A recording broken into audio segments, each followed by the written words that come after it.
what is worth sharing with one another that might help us, give us more language, more metaphors, more images of how to look at this. The magic, the emergence, all that. So when I allow myself to be unguarded enough to do what feels good to me in that moment, I am hosting unguardedness for the circle. I am letting unguardedness as a way of being be available, not just to me, but to everybody. Just very simplistically, it just feels like it's about separation. When I'm separating myself or separate others, create a space of separation that's different than when I create and feel the interbeingness. The trembling in contraction is fear, but the trembling that is not contracted is awe, something like that.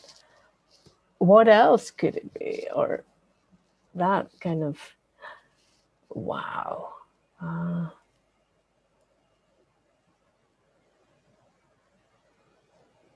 Yeah, and I understand in that, I understand more of why some people are actually scared of the magic or the mystery or the emergence or whatever you call it, because it's like it's like intense and then yeah, that kind of thing.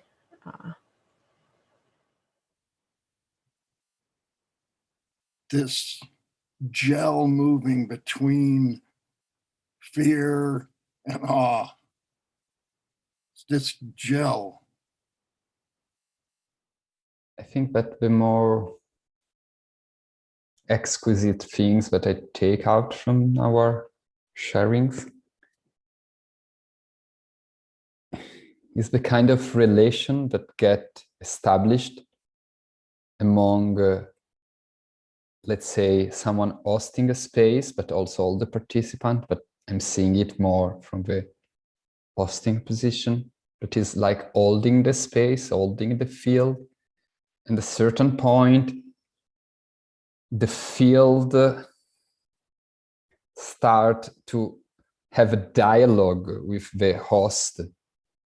And this dialogue is not a dialogue by word, but is very kinesthetic feeling of delight in the nuances that more and more get available through the coherence of the field.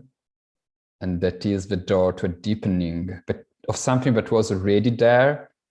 But it is like, yeah, like you nudge the field. Oh yes, we are getting there. Oh yes, this is nice. Something like that, but it's very exquisite. And noticing that I really don't have a prescription for magic, that it can appear anywhere at any time, and that that sometimes when I'm most feeling disconnected, that could be an opportunity for magic right there. But there's something about noticing that suddenly it is there, or because sometimes people expect that emergence is like, whoa, and it can be just a little insight, or yeah, it's probably one of the capacities also to notice it when the mystery is present in its details, maybe. Earlier I thought about this host of angel. Somehow the little hearing this little playful melody or or the bird song, which I heard when Brandon was sharing in the back. Yeah, and then it's really, we are afraid to play and to be joyful. We think life is so serious. Life is a bummer. Whatever. You know, when kids play and they make sort of inventing something that's semi-imaginary and semi-real, or like a game like that, and then the kids start to go like, yeah, and it's like this, and then another kid goes, yeah, and it's like that as well, like that. And I felt like we were doing that. There was a moment when we were all nodding vigorously with what each person was saying, and it was beautiful. It had such a momentum to it, such a force of play and generativity and I guess magic. I shared in the breakout sessions about how collective presencing kind of feels like falling in love, and then it was kind of like, do I fall in love? Is this the right thing? Is this like my soulmate? Kind of like all that, just the weight of that. And it's like still present with all the kind of, the accompanying feelings of sensing, trying to sense into the rightness and the alignment that allows you to keep choosing to fall in love. And it made me realize like that living mystery between the trembling of fear and awe, like that territory, this liminal space. It's like a dance in that space. Like you can kind of, it's like sometimes there's weight to it and there's like a heaviness, and there's also kind of an agony and like sorrow. There's like this intensity, and then there's also like lightness and play, and you kind of like swirl and you want to move, and because that's kind of also the joy and fun of being in love. It's like you want to laugh together, you want to feel that pleasure.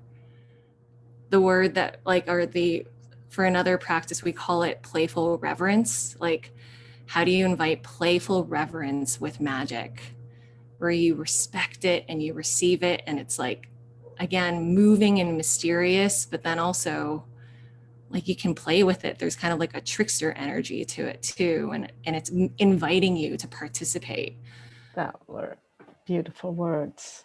And I was thinking as we were sharing, hey, here is our next question coming for the open drop-in sessions about play and mystery and fear and awe and something. And I've been wondering, like, when are we going to find this question? And it's on my desk and I haven't done anything, but it seems to be arising here.